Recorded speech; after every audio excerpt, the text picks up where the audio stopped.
Coronavirus Task Force has received proposed recommendations on reducing social distancing. Some federal health experts advising President Donald Trump on the COVID-19 response have submitted recommendations to the White House Coronavirus Task Force, guidelines that seek to reopen some schools and businesses in cities where infection rates are low. A senior federal health official directly involved in creating the guidelines. The guidelines are only recommendations at this point, which would be considered by the task force then submitted for Trump's approval.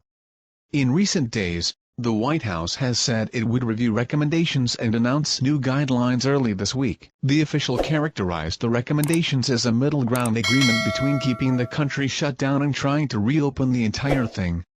The source would not reveal which lower infection states might be included.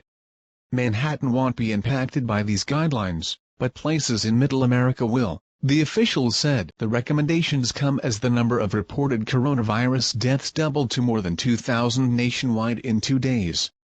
The U.S. has the most confirmed cases worldwide, and as of Saturday, at least 215 million Americans were under various stay-at-home or shelter-in-place orders. The proposed recommendations call for cities to reach benchmarks before allowing people to go back to school, return to daycare or go back to work, while still implementing social distancing measures. The official did not offer any specifics about the benchmarks but did say that state and local agencies will have to work together to decide what is best for their communities. The recommendations allow for schools to open first, the source said. This is what we should have done in the first place. Some schools should have never closed.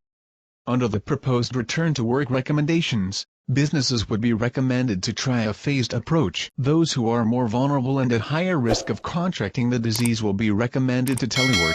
Those who are younger, those who are non-immune compromised, those who are healthy are going to be asked to phase back into the workplace, the officials said. Those severely ill, anyone showing symptoms, or people who are at higher risk should continue to stay home. The officials stressed that these would be guidelines and that it would be up to individual state and local officials to decide how to move forward. We can't have everything open and we can't continue to tell people to stay inside, the source said. Continuing the pause like we have been is not sustainable socially. It's not sustainable economically. So, while the president has said that he would like to open the country up in weeks, not months, we are going to be bringing the data forward to him. When asked about the risk posed to the general public and how the recommendations would be received, the senior federal health official there is going to be risk.